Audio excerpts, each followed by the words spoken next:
Bonsoir, mais avant de commencer notre séance proprement dite, je vous inviterai à prendre quelques instants de réflexion personnelle.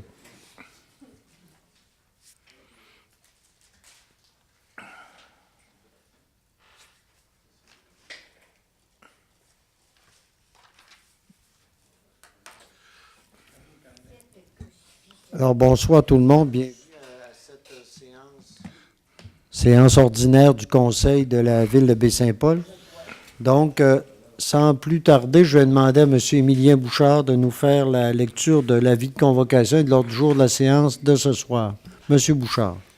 Avis vous est par les présentes données par le sous-signé greffier de la municipalité qu'une séance ordinaire se tiendra le lundi 8 avril à compter de 19h à l'endroit désigné, soit au 15 rue Forgette, Baie-Saint-Paul. Les sujets traités seront les suivants, à savoir ouverture de la séance, en B, adoption de l'ordre du jour, en C, lecture au dépôt des minutes, en D, règlement. 1. Consultation publique concernant la demande de dérogation mineure portant le numéro D 2019-03 pour le 6 chemin de l'Équerre, suivi s'il y a lieu de son adoption. En 3, consultation publique concernant la demande de dérogation mineure portant le numéro D 2019-04 pour le 2 rue Saint-Paul, suivi de son adoption s'il y a lieu. En 5, consultation publique concernant la demande de dérogation mineure portant le numéro D 2019-05 pour le 80 et 80A route 362, suivi de son adoption s'il y a lieu.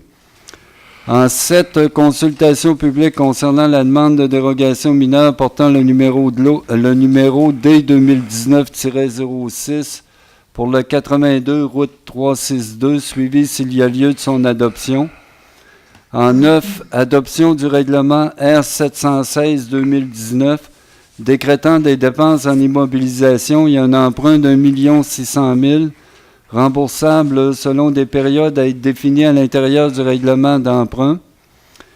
En 10, adoption du règlement R717-2019, décrétant une dépense et un emprunt n'excédant pas un montant de 130 000 $, remboursable sur une période de 5 ans, visant à procéder à la vidange et au nettoyage des bassins 1 à 4 des étangs ainsi qu'à la disposition des boues, le tout y incluant les taxes nettes, les frais contingents et les imprévus.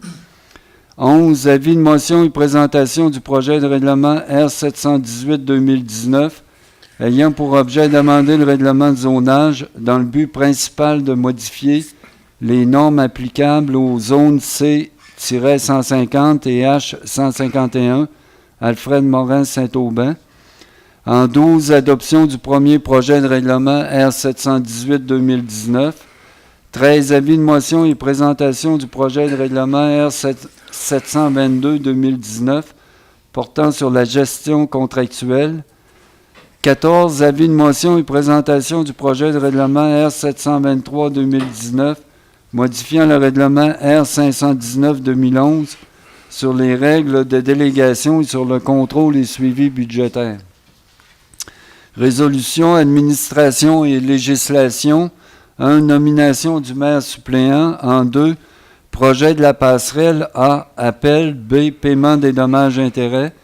3. Maison mère. A. Report des échéances. Et en B. Subvention taxe 2019. Locaux inoccupés.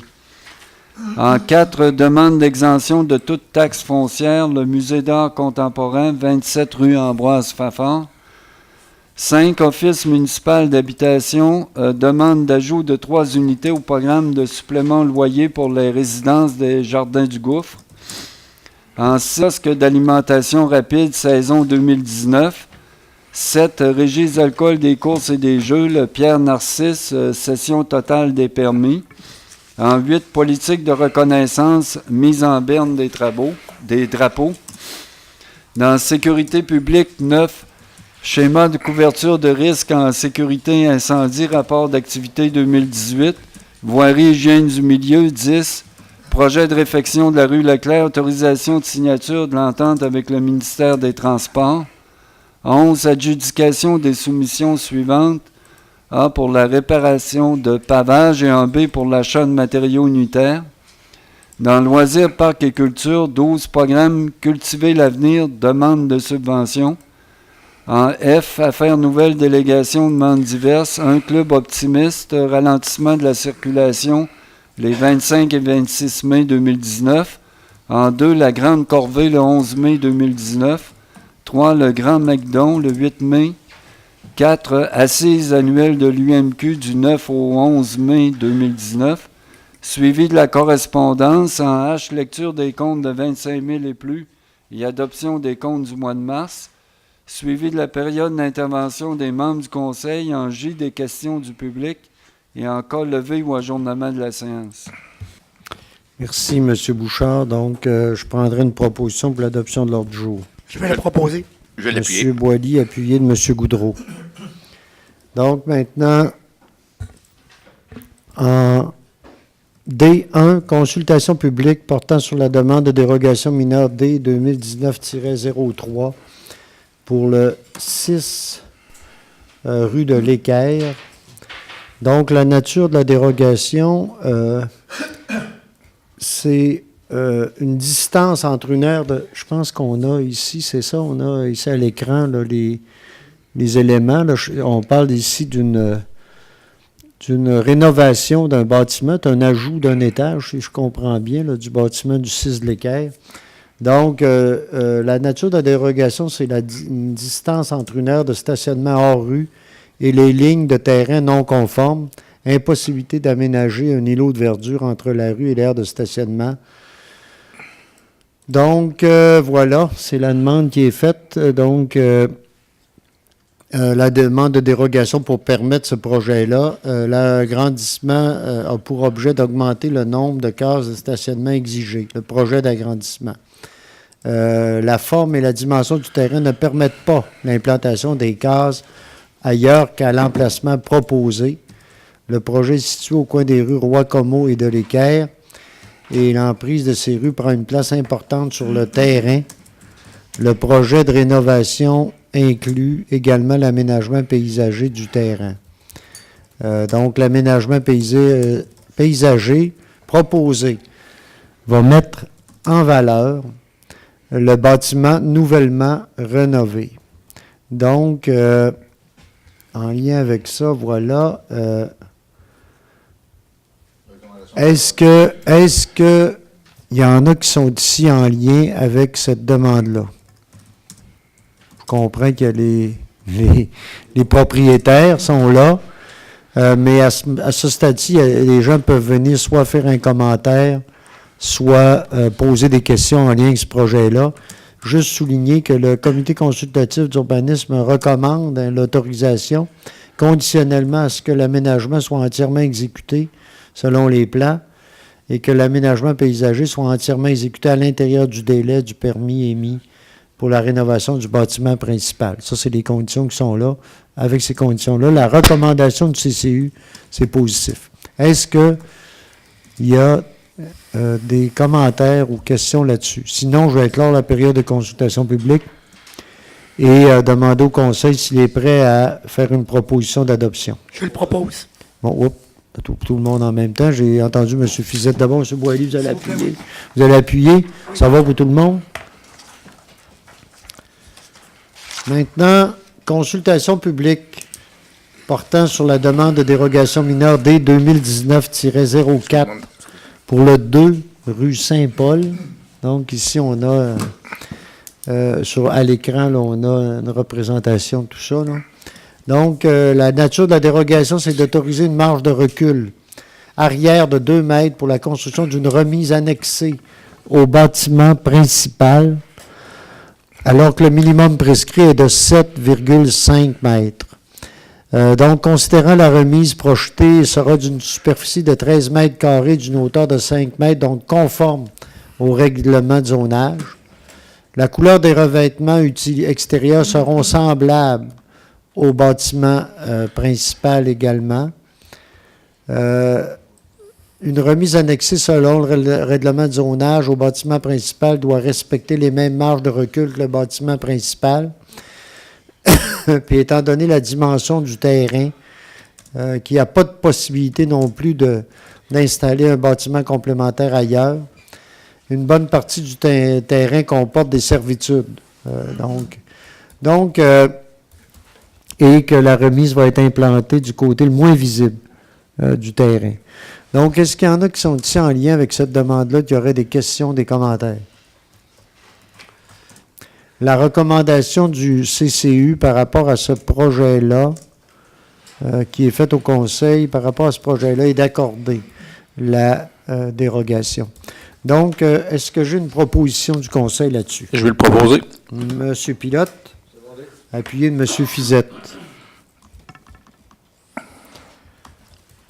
Maintenant, consultation publique concernant la dérogation mineure D 2019-05 pour le 80 et 80A, route 362. Encore une fois, là, ici, on a une représentation ici à l'écran. Donc, la nature de la demande est celle-ci, autorisée pour un bâtiment principal existant des marges de recul latérales de 2,50 mètres et de 2,73 mètres, alors que le minimum prescrit est de 3. Autorisé pour le bâtiment principal existant, c'est l'autre aspect de la dérogation, une marge de recul latérale totale de 5,23, alors que le minimum prescrit est de 9 mètres. Écoutez, là-dessus, on est ici avec un propriétaire qui a 2 terrains, qui a des immeubles dans ce coin-là et qui veut régulariser la situation. Donc, il fait un lotissement qui sépare ces choses-là. Puis, par le lotissement, on vient régulariser là, la situation. On va le voir tantôt dans une autre demande de dérogation. La recommandation du CCU par rapport à ça, comme ça n'a pas d'impact là, aucun là, sur la configuration de ce qu'il y a là actuellement, donc, et ça ne semble pas porter préjudice à personne à ce niveau-là. Donc, la recommandation est positive. Mais est-ce qu'il y en a qui seraient ici avec des commentaires ou qui auraient des questions par rapport à ça? Sinon, je vais tout de suite clore la période de consultation publique et y aller avec une proposition. Je vais proposer. Madame Lamy? J'appuie. Appuyé de M. Duchesne. Maintenant, consultation publique sur la demande de dérogation D 2019-06 pour le 82, route 362. Donc, là, ici, on parle d'une marge de recul latérale totale de 6,99 mètres versus un minimum de 9 mètres et des marges de recul arrière de 4,43 alors que le minimum prescrit est de 9 mètres. On est ici dans la continuité de ce dont on parlait tout à l'heure. Mais on doit y aller avec une autre dérogation. Donc, la recommandation du CCU, encore là, est positive pour les mêmes raisons dont je parlais tout à l'heure. Donc, est-ce qu'il y a une proposition? Oui, proposé. M. Fizette? C'est appuyé M. Duchesne. Maintenant, adoption du règlement R 716-2019, décrétant des dépenses en immobilisation et un emprunt de 1 600 000 $. Donc, c'est un emprunt parapluie qui traite de plusieurs éléments qui avaient été indiqués dans notre plan triennal en immobilisation lors de l'adoption du budget pour 2019. Et on les a inclus dans un seul et même règlement qui, s'il est accepté par la suite, vient par des résolutions de décret pour chacun des travaux. Donc, rapidement, les éléments là-dedans, il y a pour 340 000 $ pour des véhicules, donc camions pour le service d'urbanisme, camions pour le service des travaux publics, un tracteur également pour les travaux publics. Il y a également 300 000 $ pour rénovation et continuité de la mise à niveau de nos bâtiments et également toute la question de notre réseau informatique. Puis, il y a un montant de 960 000 $ qui irait pour réfection de route, là, principalement à Côte-de-la-Chapelle, Terrasse-la-Rémy, Saint-Placide également, secteur Saint-Benjamin, si je ne me trompe pas. Donc, en gros, voilà. Et ça avait fait l'objet là, d'un avis de motion et d'une présentation de premier projet. Donc, est-ce qu'il y a une proposition? Je le propose. M. Goudreau, appuyé de M. Fizette.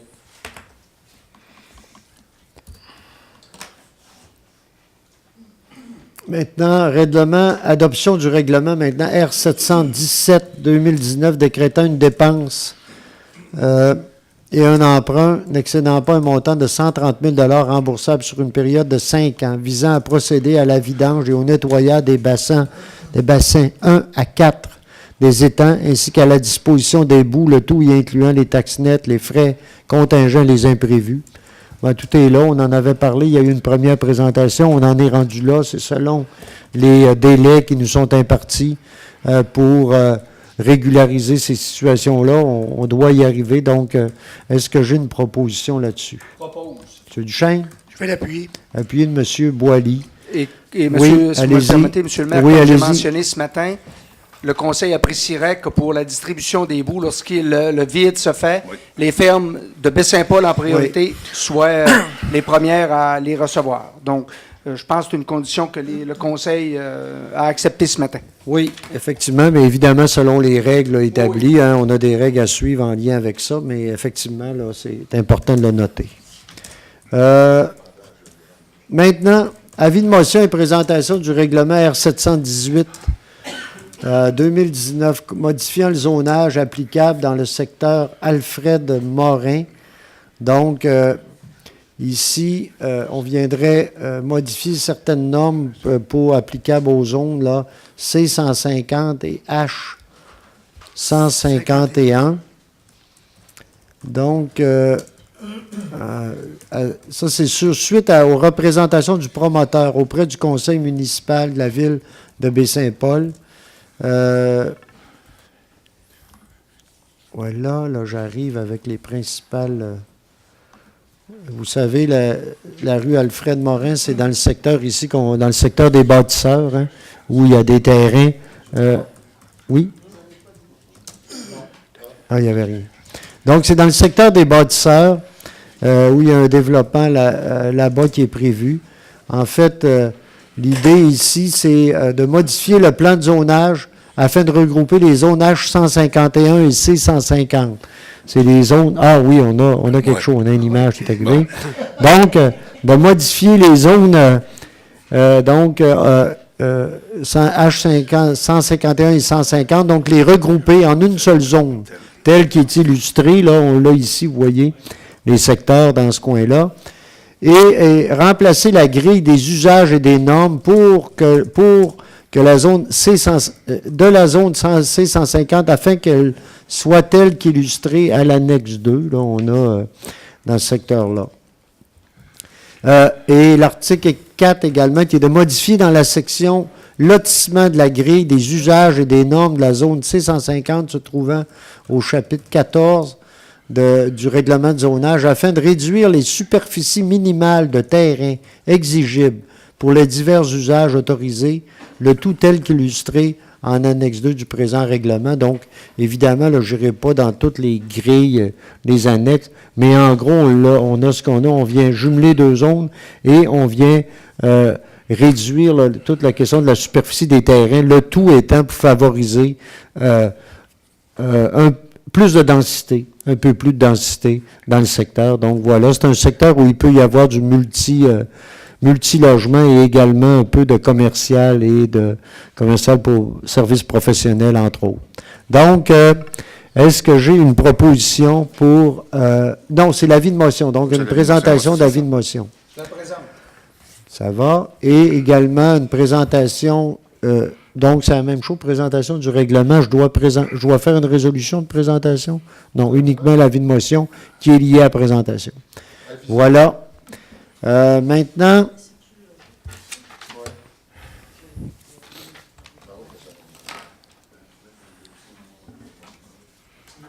ça va? Maintenant, adoption du règlement. Maintenant, on arrive à l'adoption du règlement R718-2019. Donc, c'est le règlement dont je viens de vous... Donc, est-ce que j'ai une proposition? Je vais le proposer. Oups! Là, j'ai M. Boily appuyé de M. Fizette, si je comprends bien. L'ordre des autres. Non, là, c'est Non, l'adoption, il est là. passé Oui. Maintenant, en D13, avis de motion et présentation du règlement R722-2019 portant sur la gestion contractuelle. Donc, là, ici, en fait, on vient Donc, simplement, je vais vous lire un petit bout là sur donc une politique, attendu qu'une politique de gestion contractuelle a été adoptée par la Ville, conformément à l'article 573.3.12 de la loi sur les cités et villes. Attendu que l'article, dont je parlais tout à l'heure, a été remplacé le 1er janvier 2018, obligeant les municipalités à compter de cette dernière date d'adopter un règlement sur la gestion contractuelle, la politique actuelle de la municipalité étant cependant réputée être un tel règlement. Le règlement doit minimalement prévoir des mesures à l'égard de 7 objets identifiés à la loi, à l'égard des contrats qui comportent une dépense de 25 000 $ ou plus, mais inférieure au seuil de la dépense d'un contrat qui ne peut être adjugé qu'après une demande de soumission publique en vertu de l'article 573 LCV et qui peuvent être passés de gré à gré en vertu des règles adoptées par la municipalité. Donc, en fait, ce que ça veut dire, c'est que maintenant, on a une règle, la loi 122 nous paie à modifier les règles en disant que maintenant, les contrats en haut de 25 000 $ et en bas de ce qui va dans les règles pour les soumissions, là, mais c'est autour des fois de 100, c'est plus autour de 100 000 $, même si on ne l'écrit pas ici. On vient modifier ça pour nous permettre d'aller de gré à gré. Puis on établit ici les conditions selon la loi, là, les conditions qui nous permettent là, d'être jugés dans ces cas-là. Il y a 7 conditions. Écoutez, là, je pourrais y lire, je ne veux pas faire trop long. Entre autres, il y a toutes des choses prévues là, dans la loi qui font que on a des obligations importantes en lien avec les conflits d'intérêts. Il ne faut pas se situer dans ces conditions-là. La question de la rotation des éventuels contractants aussi pour s'assurer qu'on n'est pas toujours avec les mêmes types, les mêmes organisations. Et il y a différentes autres mesures. Là, il y en a 7 qui sont très importantes par rapport à ça. Donc, et si vous permettez, M. le maire, même allez-y. si le gré à gré sera davantage possible, on va continuer quand même d'aller en demande de prix, de faire des invitations, puis de faire des appels d'offres dans bien des situations. Là. Oui. OK, mais c'est une possibilité que nous donne. Maintenant, on a loi, cette possibilité-là, puis il faut l'inscrire dans un projet de règlement pour pouvoir s'ouvrir à cette possibilité-là, effectivement. Monsieur Donc, le maire, oui, Madame est-ce que Lamy. vous permettez, Oui, allez-y. Au point 2, on signale, entre autres, ça va intéresser plusieurs personnes ici, des mesures qui assurent le respect de la loi sur la transparence et l'éthique en matière de lobbyisme. Je pense que c'est important de signaler que ça existe dans la loi. Déjà, il y a une loi qui réglemente le lobbyisme. Vous savez que les gens doivent s'inscrire, en principe, pas seulement en principe, doivent s'inscrire quand ils veulent faire du lobbyisme. Les personnes ont le droit de le faire, mais doivent être inscrits. Mais alors, la loi vient renforcer cette disposition-là, dans le fond, qui était déjà là. Ça existait déjà avant. Oui, tantôt... C'était déjà dans notre politique de gestion. C'est ça pour nous, mais je voulais juste mais vous avez raison, effectivement. Mais juste pour rappeler ce que c'est, peut-être par souci pédagogique, on peut bien y lire, il y en a 7, c'est pas si long que ça, là. Ah, à votre confiance, M. le maire. Moi, tantôt, j'ai dit, mais là, j'ai l'impression, on va y lire, il y en a qui ont le goût d'entendre ça. Donc, des mesures favorisant, ça doit contenir.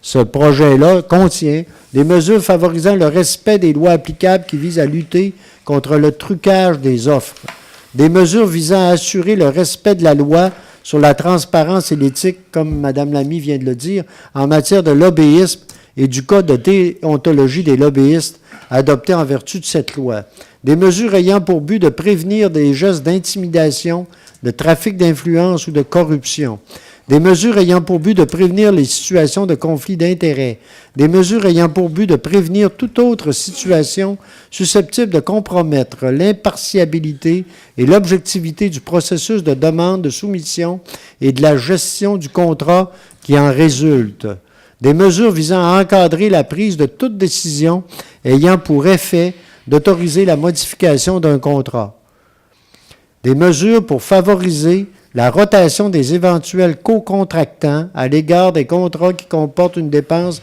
de 25 000 $ ou plus, mais inférieur au seuil de la dépense d'un contrat qui ne peut être adjugé qu'après une demande de soumission publique en vertu de l'article 573 et qui peuvent être passés de gré à gré en vertu des règles adoptées en application du 4e alinéa. Donc, voilà ces fameuses, ces 7 principes-là qui sont très importants là-dedans.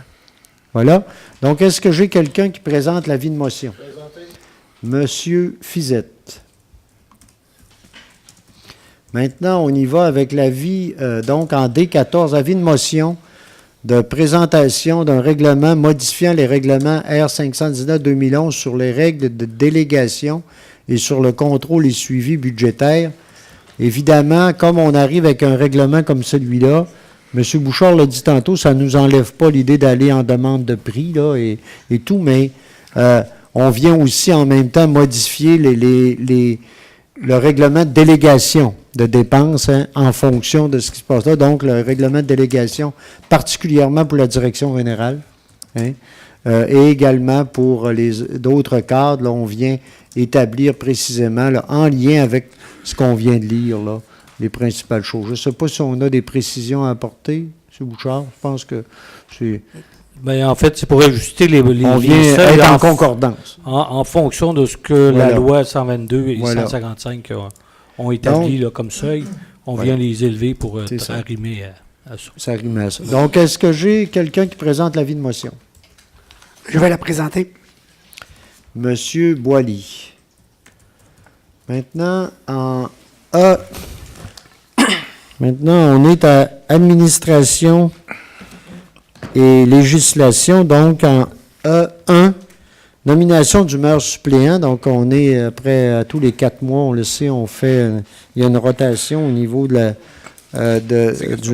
du poste de maire suppléant. Donc, ce soir, le mandat de M. Pilote se termine. Gaël, je le remercie d'ailleurs, je le salue, remercie pour son travail en tant que maire suppléant. Et maintenant, ce sera au tour de M. Gaston Duchesne d'être pour les 4 prochains mois maire suppléant. Est-ce que j'ai une proposition? Je vais avoir une proposition avant de demander le vote. Je peux-tu avoir une proposition? M. Goudreau a appuyé M. Fizette. Non, c'est beau. Ça va là-dessus. Maintenant, projet de passerelle. Donc, en lien avec le projet de passerelle, vous savez, on en a parlé, il y a eu un jugement assez important par rapport à ça. Vous savez, on est allé en démarche pour expropriation dans le cadre des marais salins. Et déjà, on travaillait sur un projet de passerelle qu'on avait modifié, mais on tenait quand même à l'expropriation de ces espaces-là, qui sont devenus une réserve naturelle. On a été débouté en cours, effectivement, et maintenant, on nous a proposé, vous savez, dans son jugement, la juge avait dit qu'elle se donnait quelques jours pour déterminer quels seraient les dommages auxquels on serait invité à participer. Donc, évidemment, dans le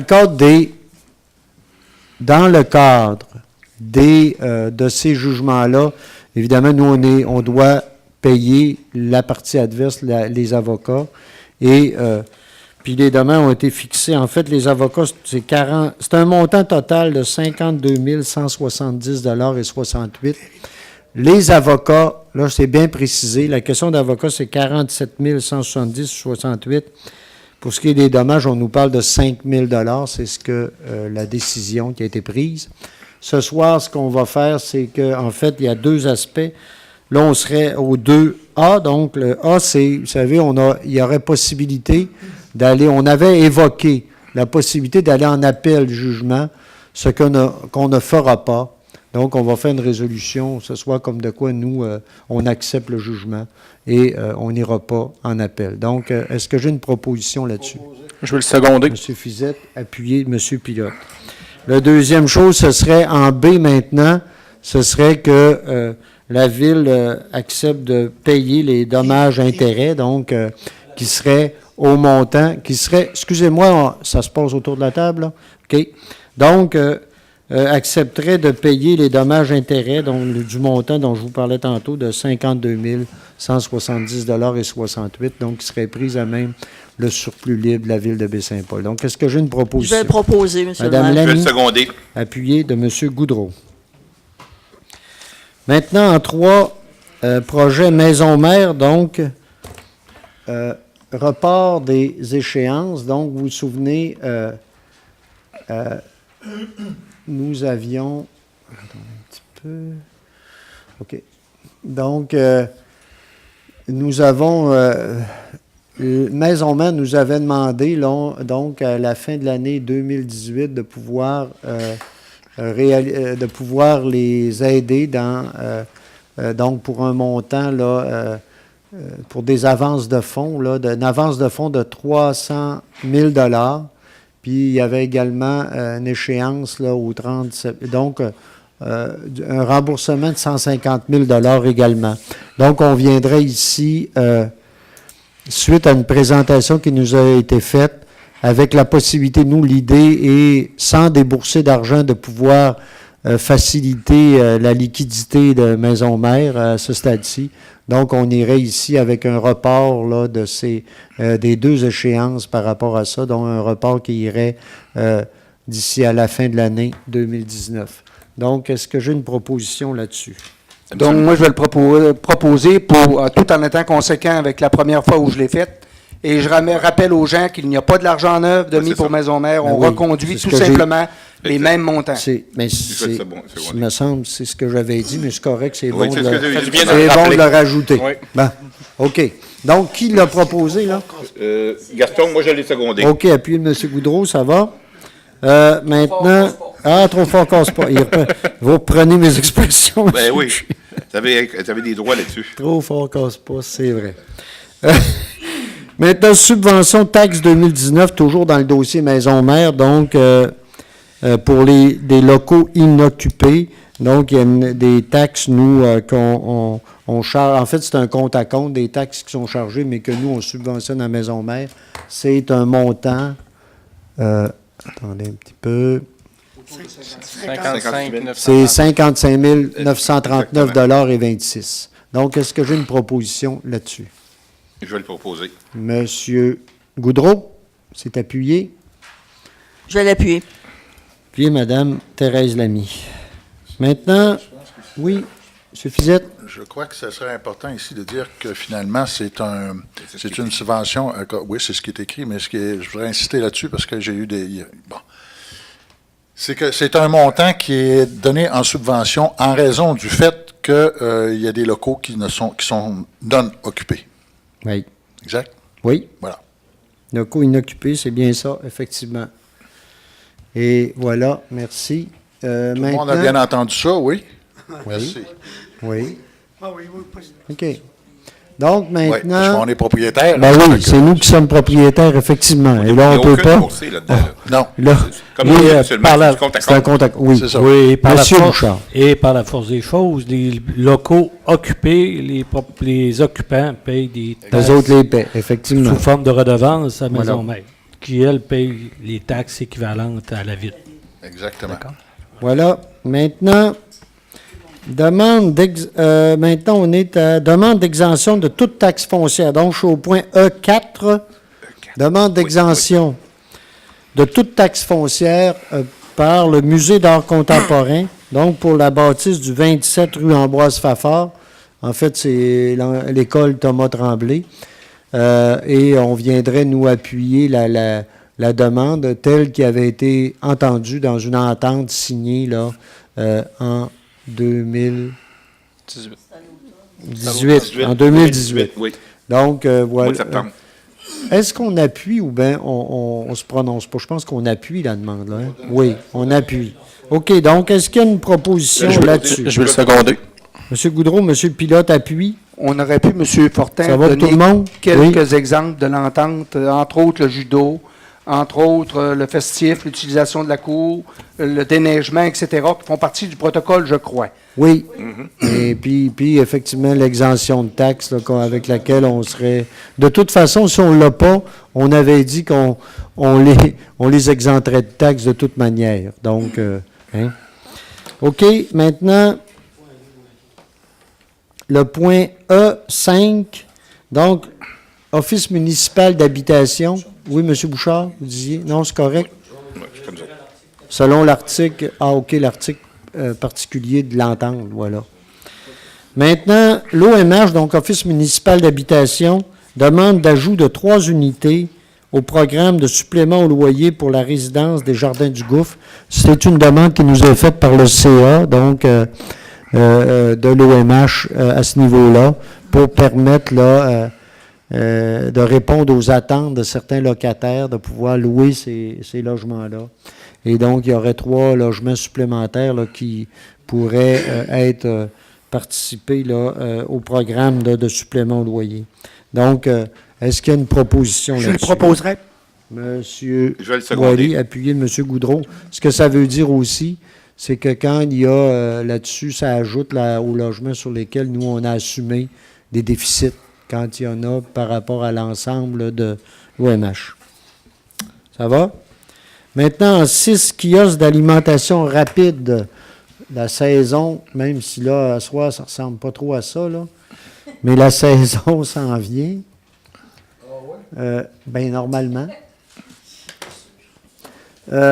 Donc, on avait reçu plusieurs demandes de location rapide cette année, mais finalement, on aurait deux offres. Donc, il y aurait la cantine Daniel, hein, qui sont là depuis le début, en fait, dans ce secteur-là, dans le secteur de l'Aréna. Qui veulent renouveler leur contrat avec nous. Puis il y a également le moulin à saucisses de M. Riccio qui désire opérer près de Catabatic. Donc, c'est des lieux qu'on avait déjà identifiés hein, comme étant des lieux possibles pour ce type d'alimentation-là. Et donc, on irait pour renouveler au tarif de 220 $, donc en 2010, pour la saison 2019, 220 pièces par semaine hein, qu'on parle. C'est ça? Oui. Donc, est-ce qu'il y a une proposition? Je vais le proposer. Je vais l'appuyer. Donc, M. Pilote, appuyé de M. Goudreau. C'est environ 2 et quelques d'augmentation comparativement à 2018. Voilà. Les hot dogs vont remonter. Maintenant, la Régie des alcools, des courses et des jeux, donc il y a une demande de cession totale de permis. Donc, c'est un changement d'administration, vous savez, de propriétaire et d'administration pour le Pierre Narcisse. Donc, et là, nous, on a à appuyer cette demande-là, ou à tout le moins là, dire que cette demande-là, en fait, c'est une demande de cession totale de permis pour un bar incluant la terrasse avec autorisation, et tout ce que ça veut dire, là. Donc, est-ce qu'il y a une proposition là-dessus? Je vais le proposer. J'appuie. Appuyer, proposer, M. Goudreau, appuyer de M. Duchesne. Maintenant, amendement à notre politique de reconnaissance. Vous savez, la ville de Baie-Saint-Paul a été, a été éprouvée, si on veut, par le décès de 2 personnes qui ont siégé ici au conseil municipal de la Nouvelle-Ville, qui ont été impliquées, hein, à la fois M. Jean-Claude Turcotte. D'abord, M. Turcotte qui a été aussi préfet, on le sait, de la MRC, qui a été maire également, et également M. Michel Bouchard qui a été conseiller ici là, pendant plusieurs années. En ce qui a trait à M. Turcotte, ce qu'on a fait, hein, vous vous souvenez, on a décidé de mettre les drapeaux en berne, sauf qu'on l'a fait, c'est une décision qui a été prise à la suggestion de certaines personnes que j'ai prise. Mais on n'a pas de politique comme telle. On voulait être sûr là, qu'on aurait une politique par rapport à ça. Donc, on viendrait là établir notre politique là-dessus. C'est que les drapeaux, lors du décès d'un maire ou d'une mairesse, les drapeaux seraient mis en berne ici à la ville de Baie-Saint-Paul pour une période d'au moins, en fait, on disait ici, c'est au moins 3 jours là, pour pour un maire. En fait, pour un maire, jusqu'au funérailles. Oui, le maire, c'est jusqu'au funérailles, jusqu'à concurrent de 10 jours. Voilà. Pour un conseiller, ce serait une période de 3 jours, là, en place. Un conseiller qui serait, Actif. dont le mandat serait en cours. Il y aurait aussi une mise en berne de drapeau. Donc, voilà. Puis, ça pourrait s'adresser aussi à des citoyens émérites également. On y va aussi jusque-là pour certains citoyens émérites. Donc, pour les mêmes choses, effectivement. Donc, est-ce que j'ai une proposition par rapport à ça? Je vais le proposer. Je vais le seconder. Pilote, appuyé de M. Goudreau. On a un dépôt. Donc, il y a un dépôt. Ah, je pense que c'est pour adoption, hein? Le schéma de couverture de risque, est-ce que c'est pour adoption? Oui, hein?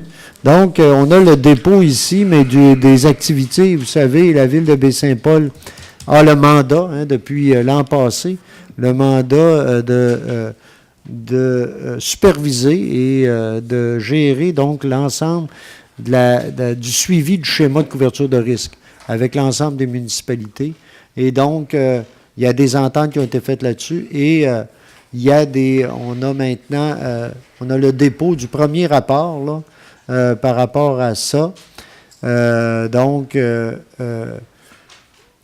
on commande le deuxième schéma de couverture de risque donc qui a été adopté. Et on arriverait ici avec, on parle ici d'un tableau qui fait état de la transition là, entre les deux schémas et qui tient compte, là, il y avait, à l'époque, il y avait 64 actions, il y en a maintenant 32 à réaliser.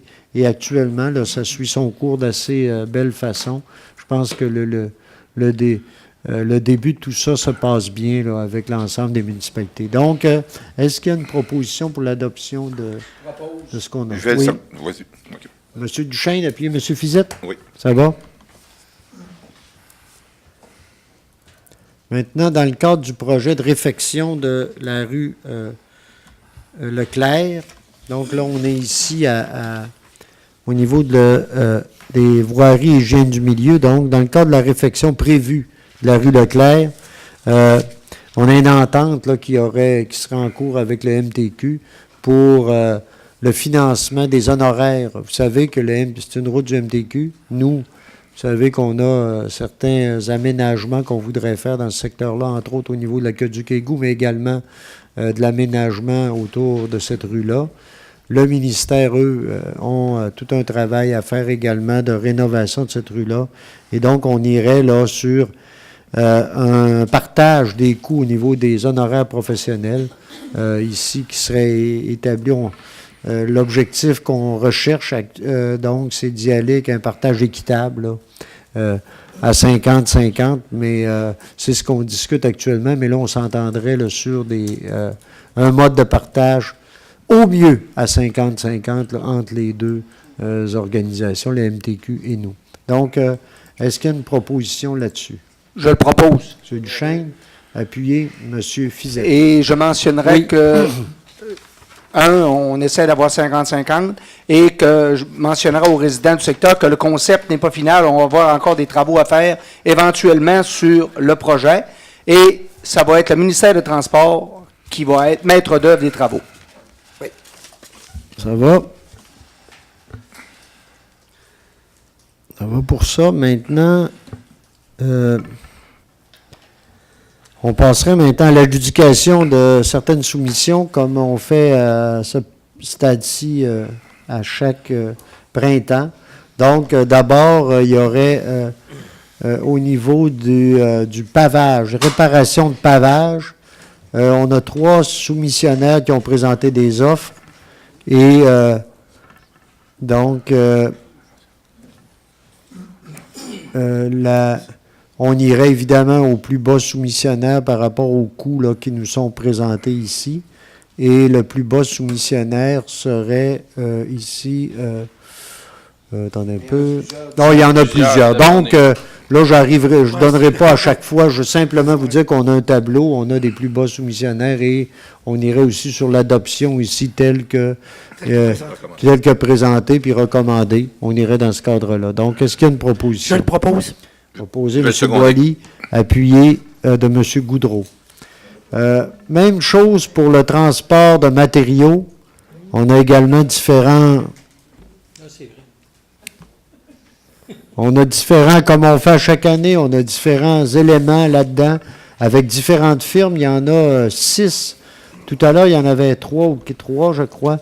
Là, cette fois-ci, on en a 6. Et donc, dans différents secteurs, il y a des différences, mais on ira encore pour accepter la recommandation d'aller avec les plus bas soumissionnaires dans chacun de ces activités-là. Donc, est-ce que j'ai une proposition?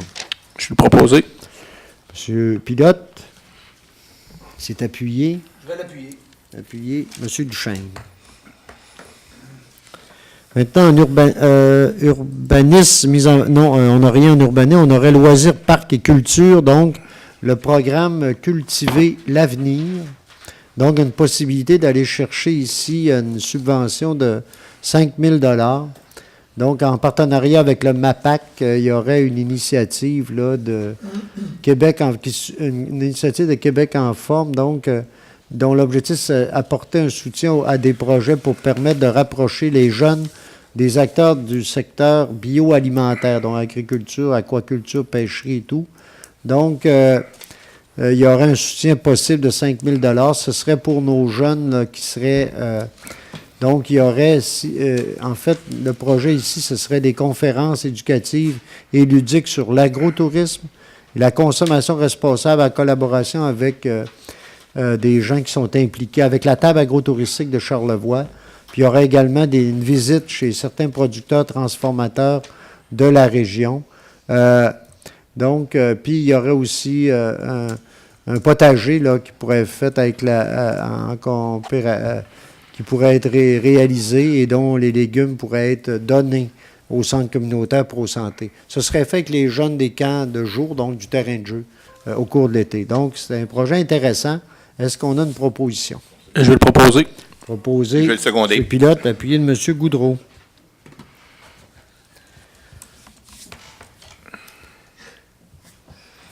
Maintenant, demandes diverses. On serait avec le Club Optimiste, ralentissement de la circulation les 25 et 26 mai 2019 pour les œuvres du club. Donc, est-ce que j'ai une proposition? Je le seconde. M. Duchesne, appuyé de M. Goudreau. La Grande Corvée, le 11 mai 2019. Donc, la suggestion nous est faite ici par Kermesse. Vous savez qu'il y a une organisation, Kermesse... donc la Kermesse, donc ils veulent faire une grande corvée de nettoyage sur l'ensemble de terrain qui travaillera en collaboration avec nous.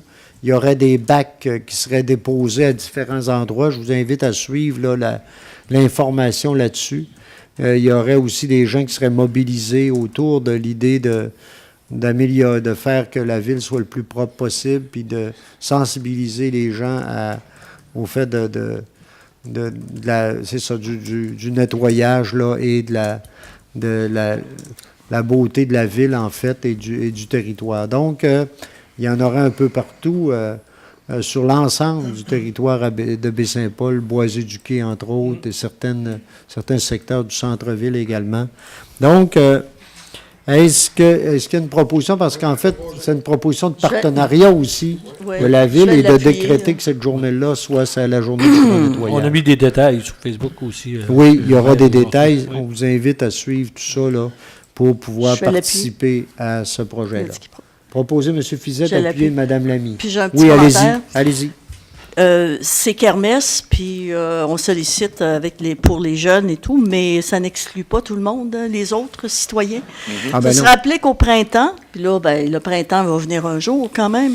Le printemps, il faut rappeler ces consignes-là chaque année. Les histoires de crottes de chien, excusez de le dire comme ça, mais c'est ça.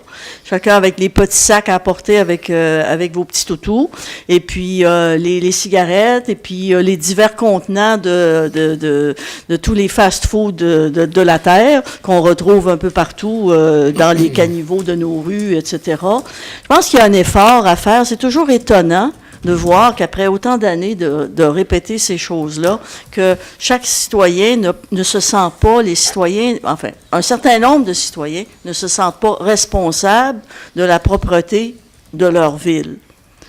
On ne peut pas penser qu'un service municipal, à lui tout seul, peut assurer la propreté de l'entièreté de la ville. Alors moi, je fais appel à tout le monde en disant, faisons donc un effort pour ramasser nos détritus puis les mettre aux bons endroits, dans les bons bacs. Je pense que, tu sais, au-delà des grands discours sur les changements climatiques et puis la nécessité de recycler, il y a aussi un certain nombre d'actions concrètes, quotidiennes, que l'on peut poser. Puis je pense que ce serait, tu sais, c'est comme un bon moment au printemps de dire, bon, ben, on fait un effort pour faire ça. Ce serait bien pour notre ville. Effectivement, Madame Lamy, puis ça va être c'est une journée citoyenne, en fait, hein, puis on invite les gens à surveiller ça, à voir. Il y aura des activités dans à peu près chaque parc là, de la ville, incluant le Boisé, comme je disais, une activité particulière là-bas, mais ça devient une activité intéressante là, à ce niveau-là. Donc, voilà. Maintenant, le grand McDon, le 8 mai, donc comme depuis quelques années, vous savez, McDonald's organise une collecte de fonds pour les activités du manoir et pour d'autres aussi collaborations. Là, ils versent aussi à d'autres organisations dans Charlevoix. Donc, ça aurait lieu le 8 mai, puis on nous demande la permission là, de pouvoir, encore une fois, là, ralentir la circulation pour certains, pour amasser l'argent là-dessus. Donc, est-ce qu'il y a une proposition? Je le propose. M. Goudreau, appuyé de M. Fizette. On va le faire. Assise annuelle de l'UMQ du 9 au 11 mai 2019, donc il y aurait 2 personnes là, qui iraient lors de ces assises-là. Donc, est-ce qu'il y a une proposition? Je le seconde. M. Duchesne, appuyé de M. Goudreau. Maintenant, la correspondance. Les membres du conseil ont eu des résumés, ont pouvaient avoir accès à toute la correspondance, la principale correspondance là, qui ont pour l'ensemble, pour les membres du conseil. Donc, c'est un dépôt. Je ne sais pas s'il y a des questions ou commentaires là-dessus. Ça va. Non? Oui? Oui, c'est ça. Il y en a eu ce matin. Mais non, mais on ne sait jamais. Il y a peut-être parfois des gens qui veulent qu'une lettre qui est passée, ça peut être d'intérêt, puis ils peuvent vouloir la ramener. Là. L'autre aspect, maintenant, on ira au compte de 25 000 $. La lecture des comptes, la présentation des comptes, la lecture des comptes de 25 000 et plus, M. Bouchard. Oui, alors, à la commission scolaire de Charlevoix, 38 006 $. Ça, c'est pour notre contribution à la réfection du bassin de la piscine. Alors, on avait déjà établi des sommes qu'on répartissait sur un certain nombre d'années. Alors, c'est la continuité. Au Musée d'art contemporain de Baie-Saint-Paul, il y a notre subvention habituelle en fait, la moitié de 30 000 qu'on verse. C'est plus une subvention qui s'ajoute pour l'école Thomas Tremblay, donc un paiement de 27 183 $. Et au réseau Biblio pour notre tarification annuelle au groupe là, qui nous permet d'obtenir beaucoup de services, un déboursé de 28 725 $ et 93 sous. Alors, ces chèques de 25 000 et plus, ajoutés à ceux de 25 000 et moins, nous ont apporté des dépenses de 452 805 $ et 44 sous pour la période visée. On a maintenant au FDI, dans les déboursés de 25 000 $ et plus, il n'y en a qu'un. Au montant de 30 708 $ et 71 sous, c'est à Plomberie Ferré. Ça a lien avec l'installation des compteurs d'eau qu'on a mis dans le secteur commercial. Alors, ajouté aux 25 000 et moins, on totalise 77 621 $ et 41 sous pour le FDI. Ça complète, M. le maire. On appelle ça un petit mois. Ouais, FDI. C'est vraiment un petit mois. C'est un petit mois d'FDI. Je pense que c'est un des plus petits que j'ai. Ouais. Je suis pas sûr, là. Ouais. Mais de toutes ces années, je pense que c'est un des plus petits mois d'FDI que j'ai jamais. Oui, c'est vrai. Hein? C'est vrai. Ouais. Donc, est-ce qu'il y a d'abord des questions, commentaires? Sinon, c'est une proposition pour l'adoption des comptes. Propose. M. Goudreau? Je vais l'appuyer. Appuyez M. Boilly. Maintenant, période d'intervention des membres du conseil. Donc, M. Pilote voulait prendre la parole. Donc, dans le cadre de la semaine de l'action bénévole, je profite de l'occasion pour remercier les nombreux bénévoles qui donnent de leur temps, que ce soit ici envers l'organisation ou les différents organismes qu'il y a sur notre territoire. Vous Vous savez que votre apport est d'une richesse inestimable et c'est important. Les impacts positifs du bénévolat, c'est considérable au niveau des bienfaits là, pour le service public. Donc, que ce soit nos bénévoles là, qui œuvrent dans le secteur des loisirs à Baie-Saint-Paul, dans nos événements, au carrefour culturel, à la bibliothèque, tout ça, là, un grand merci. Puis on vous invite à continuer votre implication parce qu'on a grandement besoin de vous. C'est tout. Merci, M. Pilote. Effectivement, c'est vrai, c'est important de le souligner. D'autres? M. Boucher, M. Boily, Mme, M. Fizette? Oui. Allez-y. Vas-y. Non, Mme Lamy, vous vouliez? Non, ça va? M. Fizette? Oui, c'est qu'on échange beaucoup à propos des changements climatiques, de leur état, de leur rapidité, de leurs impacts sur la vie des espèces dont nous faisons partie. Ce dernier mois, des manifestations par voie de communiqué, de rapports d'études, de comptes rendus de rencontres de divers milieux et de regroupements dans les rues d'ampleur internationale ont fait valoir l'urgence d'agir pour contrer les changements climatiques. Il paraît évident que nous ne pouvons pas stopper les empreintes écologiques occasionnées par les pressions que nous exerçons sur notre environnement, puisque nous en faisons partie avec les réalités sociales, les techniques, juridiques et économiques qui existent entre notre environnement et nous. Mais nous pourrions agir autrement et de façon responsable pour protéger les ressources naturelles de notre vaisseau spatial, comme dirait Gilles Vigneault. J'assistais dernièrement à une mise en scène de jeunes enfants rappelant la légende du colibri, conduisant à l'idée que chacun puisse se mettre à contribution pour ajouter sa goutte d'eau au projet de vouloir protéger notre planète. Cette représentation invite notamment chacun d'entre nous à préciser au moins une action positive pour diminuer la pression malheureusement grandissante envers les ressources naturelles, la biodiversité et les services écosystémiques comme la pollution, comme la pollinisation, lesquels sont fournis par la nature au bénéfice du bien commun. Le printemps appelle des nettoyages quand ce n'est pas de la rénovation. La peinture prend généralement les pinceaux et les pinceaux requièrent du nettoyage. Personnellement, je m'engage à nettoyer de façon responsable.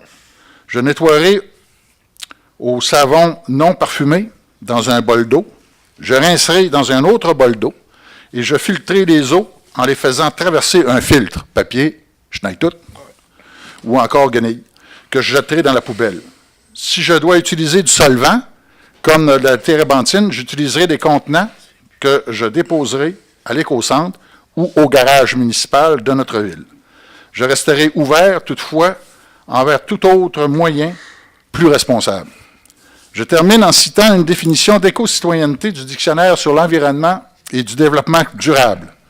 L'éco-citoyenneté, et ça rejoint un peu ce que Mme Lamy nous mentionnait tout à l'heure, s'attache à la nécessité pour l'individu d'avoir des gestes et des comportements responsables tant par rapport à son milieu de vie qu'à l'égard de ses semblables. Ce dictionnaire propose d'adopter des bons gestes.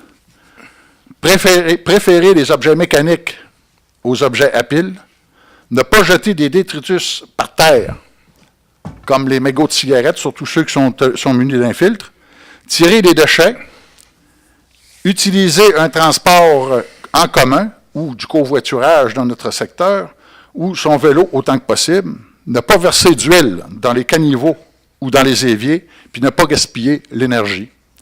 J'invite tous mes concitoyens et concitoyennes à faire le geste, à faire le bon geste, puisque c'est la somme des petits gestes de chacun qui peut faire une différence. Avant de perdre la parole, je voudrais adresser mes félicitations à M. Hugues Lacombe, récipiendaire du prix Quillac 2019 de la Fédération des astronomes amateurs du Québec. C'est dans le cadre de l'année mondiale de l'astronomie que le 23 mars, la Fédération des astronomes amateurs du Québec, qui regroupe 37 clubs d'astronomie, promouvait certains projets reliés à la communication, à l'éducation, ainsi qu'à la vulgarisation de l'astronomie auprès du grand public et des jeunes. Le prix Quillac, qui veut dire en inuit « sphère céleste » et tout ce qu'elle contient, lui fut décerné pour sa remarquable contribution bénévole et ses efforts à la vulgarisation de l'astronomie au cours de la dernière année. Toutes nos félicitations à M. Hugues Lacombe. Nous pouvons trouver l'horaire des conférences gratuites de M. Lacombe sur le site de la Ville et c'est ça, elles se tiennent à la bibliothèque et ils se trouvent là présentement. Alors ceux qui souhaiteraient aller s'inscrire au club de l'astronomie, c'est une activité qui est très intéressante et les propos de M. Lacombe sont très à la portée de tout le monde. Alors, si vous êtes intéressé, vous pouvez faire l'inscription. D'ailleurs, j'ai parlé avec Mme Luce-Anne de la Ville, directrice des communications de la Ville, qui est à réfléchir sur le moyen d'informer pour l'inscription au club. Mais déjà, les conférences sont annoncées dans le journal le Charlevoisien. Merci. Merci, M. Fizette. Je pense effectivement c'est important de le rappeler puis de saluer M. Lacombe. Effectivement, c'est un partenaire aussi. Il travaille avec nous sur certains comités, il nous suggère des choses, quelqu'un d'impliqué, puis ça mérite effectivement de souligner ce travail-là. C'est bien. M. Goudreau? Oui, j'ai juste un petit commentaire sur une situation qu'on entend parler depuis le 6 avril dernier. Qui n'a pas entendu parler du monastère patrimonial de Berthierville? Une bâtisse qui était en vente depuis 7 ans. In extremis, le gouvernement du Québec décrète une ordonnance pour empêcher la démolition pour 30 jours, au nom du patrimoine. Depuis janvier 2017, la Ville de Baie-Saint-Paul a déployé beaucoup d'efforts d'énergie et d'argent pour donner une nouvelle vie à ce qui est devenu Maison-Mère. Nous sommes forcés d'admettre, après plus de 2 ans d'opération, qu'à elle seule, la Ville n'est pas en mesure d'assumer les charges financières que représente un tel défi. Juste dans notre municipalité, nous avons plusieurs édifices patrimoniaux qui ont besoin d'amour et qui requièrent des investissements majeurs. Il est clair que sans l'aide du gouvernement du Québec, d'autres situations similaires risquent de se reproduire et que la sauvegarde du patrimoine ne peut être que la charge d'une municipalité et des contribuables payeurs de taxes. Merci. Merci, M. Goudreau. Effectivement, ça aussi, c'est un dossier important. La question du patrimoine, on le voit, là, c'est un peu partout. Hein. C'est effectivement souvent des équipements qui sont démesurés pour les municipalités. Hein. C'était une époque où c'était en communauté, où on pouvait... Mais en même temps, c'est des éléments de patrimoine fondamentaux. Qu'est-ce qu'on fait? Et là, je parle là-dessus. Et effectivement, nous, on continue de travailler actuellement et on a un bon accueil, entre autres, du gouvernement, de la députée de Charlevoix à l'Assemblée nationale, Mme Foster, qu'on a rencontrée, avec laquelle on travaille actuellement. On espère arriver bientôt là, avec des possibles partenariats. On le souhaite et on l'espère effectivement. J'ai omis on en a besoin. Oui, allez-y, M. mentionner que dans l'édition du 24 février 2019 du Prion en Église, il y avait une belle article qui a été publié qui s'appelle « Bienvenue à Maison-Mère » qui donne exactement le parcours de Maison-Mère depuis que la municipalité en a pris possession. Merci. Diffusé dans l'ensemble du Québec. Oui. Et je pense... C'est le Prion en Église. Et je pense que ce qui est intéressant... Parliez du code de Berthierville tantôt, mais le code de Berthierville peut être intéressant pour nous, dans le sens où c'est vrai, on dit c'est disproportionné. Berthierville, c'est plus petit que Baie-Saint-Paul, je pense, mais reste quand même que moi je pense qu'on peut. Baie-Saint-Paul est un exemple par rapport à justement à la prise en charge de certaines choses d'un bâtiment comme ça.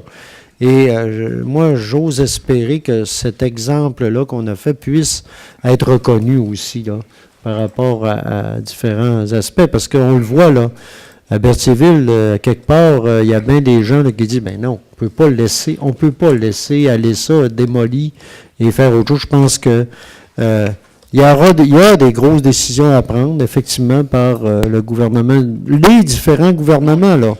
Le gouvernement du Québec n'est peut-être pas tout seul à être dans cette balance-là. Et il faudra qu'il y ait à un moment donné... pourquoi il y a des programmes pour les infrastructures tripartites? Pourquoi il n'y aurait pas un programme patrimoine à un moment donné des 3 gouvernements? Hein? Pourquoi pas, à un moment donné, par rapport à ça, par rapport à tout ce qui s'en vient maintenant? Pourquoi pas? Voilà. Voilà, merci. Je voulais faire peut-être, je vais prendre mon tour, moi, de prise de parole pour une petite affaire, faire en continuité avec ce que M. Fizette a dit. Il a parlé des jeunes qui sont venus nous présenter ici la suite de toute avec leurs enseignantes et avec M. Bébert. Et qui sont venus nous présenter la suite de la démarche qu'ils ont entreprise avec la ville de Baie-Saint-Paul en lien avec les colibris. L'idée de « je fais ma part hein. ». Oui. On fait notre part. Et là, c'est à ça que je voulais en venir. On a déplacé, je ne sais pas si mon ami Normand est capable de montrer ça avec la... Eh oui, vous voyez, hein? Et on a le colibri derrière, qui est une œuvre... on a travaillé avec Madame... voyons, là, l'artiste, Madame Tremblay, Hermine, hein, son nom d'artiste, a travaillé avec nous et a travaillé avec les jeunes à réaliser le colibri, puis avec... En fait, l'idée, c'est un casse-tête avec les jeunes qui amènent leur participation, avec tout ce que ça veut dire. Ce qui nous a été remis, vous voyez que c'est avec la signature des jeunes qui ont participé. C'est super intéressant. Cette activité-là qui a eu lieu à la ville en présence d'une bonne partie des employés de la ville il y a vendredi dernier ou il y a 10 jours? Il y a 10 jours. Oui, il y a 10 jours. Le 15. Et donc, était en même temps le lancement, nous, à la ville, de l'opération Cap Qualité, qui a été enclenchée avec M. Bouchard, donc directeur général. Et l'idée étant que c'est une démarche, en fait, avec nos employés, puis une démarche dans le cadre de l'amélioration continue des services qu'on peut apporter à nos citoyens là, dans l'ensemble des services de la ville. Donc, c'est un bel exemple de collaboration avec l'école, les jeunes, la ville, les employés, des citoyens, des citoyennes, des parents, et avec je pense, une belle activité citoyenne en même temps. Et en continuité avec ça qu'on travaille, ce qu'on a commencé à travailler en lien avec l'Agenda 21 également. Donc voilà, je voulais le souligner. Je pense que c'est important de le faire et ça donne quelque chose, vous voyez, de magnifique. Donc, voilà. Question du public. Monsieur Simard. Oups. Bonsoir. Oui. Il est ouvert. Bonsoir. Yves Simard, promoteur immobilier. Oui. Bon, je me pose une question. Oui. Qu'est-ce qui se passe avec votre service d'urbanisme? Pourquoi? Est-ce qu'il y a trop d'employés? Est-ce qu'il n'y a pas assez d'employés? Est-ce que vous avez trop de règlements? Ce soir, j'étais supposé avoir 2 points à l'ordre du jour. Okay? Oui. Le premier point, tantôt, on a regroupé 2 zones. OK? Oui. Il a été adopté au mois de décembre ici à l'Assemblée. Ça fait 4 mois. Non, il n'a pas été adopté ici. Non, il a été présenté pour faire une... En étude. En étude, oui. au mois de décembre. Ça a pris 4 mois. J'ai j'ai fait beaucoup de pression auprès de M. Bouchard, les 2 Bouchards, savoir quand est-ce qu'on fait une rencontre, quand est-ce que ça s'en vient, quand est-ce que c'est ça. Ça a bien été. La semaine dernière, on s'est rencontrés, ça a pris une semaine, on a tout réglé. Puis ce soir, il n'y avait pas grand-chose à cette zone-là. On a coupé 2 zones, changé les marches, ça a bien été. Oui, là, M. Simard... Là, on me dit qu'ils sont débordés. Oui, mais là, M. Simard, je peux-tu répondre à ça, à votre premier commentaire? Là? Il n'y a pas grand-chose là-dedans, c'est pas long, on règle tout ça. Non, c'est plus complexe que ça, là. Moi, il faut faire attention. On est dans un beau projet de développement, on le sait, on a ouvert ces zones-là, on a amené les infrastructures, le potentiel est là, des beaux projets, puis on espère travailler avec les promoteurs. Mais c'est pas toujours aussi simple, il faut s'entendre sur des aspects, il faut les faire avancer, il faut que des études se fassent par rapport à ça, puis s'assurer qu'on fait quelque chose qui corresponde le mieux possible. Non, ce que je veux juste dire que c'est moins simple, là, que vous le dites. Donc, on arrive, mais on arrive à un résultat, là. On y arrive. Quand vous parlez comme ça, vous faites de la politique. On y arrive. Ben, okay. Je suis là pour ça aussi. Hein? On y arrive, là. On y arrive. Au projet, là. On y arrive. Ce projet-là, bien là, c'est inscrit aujourd'hui, ça va être en mise en force au mois de juin. Fait que là, il y a une construction qui était supposée décoller au mois de mars. On a fait de 700 000, 900 000. Je ne sais pas, le promoteur a acheté ça. On perd des taxes à la ville de Baie-Saint-Paul. Monsieur Simard... Ça a pris une semaine. Attendez un peu. Attendez un peu. Je vais continuer. Monsieur Simard, attendez. Oui. Tout à l'heure, vous avez évoqué des affaires, puis je vous ai dit qu'il fallait que je vérifie. Alors, il y a des choses qui vont pouvoir se faire quand même. Là. Alors, je vous invite à me parler demain. Parce qu'effectivement, il y aura peut-être possibilité pour vous de démarrer comme prévu. Ça, c'est un autre Alors, projet. Le deuxième projet. Bon. Le deuxième projet. Oui. J'ai présenté un projet à la ville de Baie-Saint-Paul de 5 millions de dollars Oui. en 3 phases, dont la première phase, on était supposé la commencer la semaine prochaine. Oui. On m'a demandé des plans, on m'a demandé des esquisses, des implantations, des esquisses couleurs. J'ai tout présenté ça en date pour la réunion du CCU le 19. Oui. J'ai rappelé, je nomme pas personne, j'ai rappelé à la ville les responsables. Tout est beau, tout était correct. La seule question, c'était quelle sorte d'érable. OK? Y a-t-il quelque chose? Y a-t-il un problème? Non, tout est beau, ça va être posé le 8, M. Simard. Puis dans la semaine du 8, vous allez avoir votre permis, vous allez pouvoir commencer. Oui. Ça, j'arrive à soir. Bon, regardez, pas au courant. ça, je pense... Moi, je ne comprends pas l'urbanisme. M. Simard... On va finir. Personne à la ville... Et pourtant, c'est pas un projet de rien. Là, ce soir, on fait des dérogations pour des maires. Oui. On a projet 5 millions. Personne n'est au courant. Et là, moi, je suis tanné d'appeler M. Martin Bouchard pour lui dire bon, est-ce qu'à soir, ou Émilien, est-ce qu'à soir, je suis à l'ordre du jour? Un moment donné, tu as confiance à un employé municipal qui dit que ça va être là. Mais là, M. Simard, la plupart des choses, ça évolue normalement. Je comprends, M. Bouchard vient de le dire, là, ça, il va le vérifier, là, parce que j'avoue, on va le vérifier. Qu'est-ce qu'il y en est? Qu'est-ce qui fait que c'est pas là ce soir? Moi, je vais vous avouer, je le sais pas. M. Bouchard va vérifier, puis il va vous donner une réponse par rapport à ça. Puis s'il y a un problème quelque part, on va s'arranger pour le régler le mieux possible. Ça serait le fun que la main gauche par la main droite. Bien, regardez, on va s'essayer de le régler le mieux possible. Vous savez, dans des projets qui avancent, puis que tout est correct, là, moi, là, on ne vient pas me dire à chaque fois, hey, avant de donner un permis ici au service d'urbanisme, là, quand tout est beau, il ne m'en parle pas à chaque fois. Moi, je ne suis pas au courant de tous les permis qui se donnent ici, même si des fois, c'est un permis de plusieurs 100 000 $. Je suis d'accord, mais quand là, l'assurance du fonctionnaire municipal qui dit que ça va être à M. Simard, on va le vérifier, là. M. Bouchard vient de vous garantir qu'il va le vérifier, puis on va vous donner l'heure juste. Rapidement, demain, vous allez avoir l'heure juste. Ça va. OK? Puis dans un autre ordre d'idée, tantôt, on paye 53 000 de frais d'avocat à l'autre partie. À la ville, ça a coûté combien de frais d'avocat? À la ville, là. Fait qu'on est 100 000 dessus. Nous autres, on est du côté de la ville autour de 30 35 000. De peu près, là. Puis peut-être qu'il y a encore un résiduel, là. Je pense que c'est une bonne leçon pour l'avenir de négocier à l'amiable que d'essayer d'exproprier. Bien, ça dépend. M. Simard, il y a eu des tentatives de négocier à l'amiable, là. Tout a été fait dans ce dossier-là. Les dossiers d'expropriation, on le sait, à chaque fois, on en a un autre là, qui traîne depuis 5 ans, même plus. Puis, c'est pas évident. À chaque fois, dans les dossiers d'expropriation, c'est pas facile. Puis les municipalités, on n'est pas vu comme étant la loi là-dedans est pas facile à ce niveau-là, mais on joue le jeu puis on essaie de le jouer de la meilleure façon possible. Mais écoutez, ça arrive, là on a été débouté puis on accepte le verdict puis on va travailler. Qu'est-ce que vous allez faire avec la subvention? Est-ce que vous allez la laisser pour une autre municipalité ou vous allez continuer sur un projet plus Non, petit? on continue de travailler. Je l'ai dit l'autre jour. On avait déjà, nous-mêmes, avant d'entreprendre, de continuer l'expropriation, on avait déjà un plan, même pas B, un plan C. On avait déjà même un trajet. Il y a quelque chose de prévu. On est en discussion avec, entre autres, les sentiers transcanadiens pour voir, s'assurer qu'on ait les argents qui nous étaient promis par rapport à ça. Ça se peut qu'on en ait moins parce que le projet a changé, mais on n'a pas eu le choix. Mais on continue de travailler avec nos partenaires, puis on espère les meilleurs résultats possibles. Merci. Tout n'est pas mort avec ça, je peux vous dire. Ça va? D'autres questions? Sinon, je vais demander une proposition de levée de l'Assemblée. M. Goudreau, Mme Lamy, merci. Bonne fin de soirée à tout le monde, incluant ceux qui nous écoutent à la télé. Merci.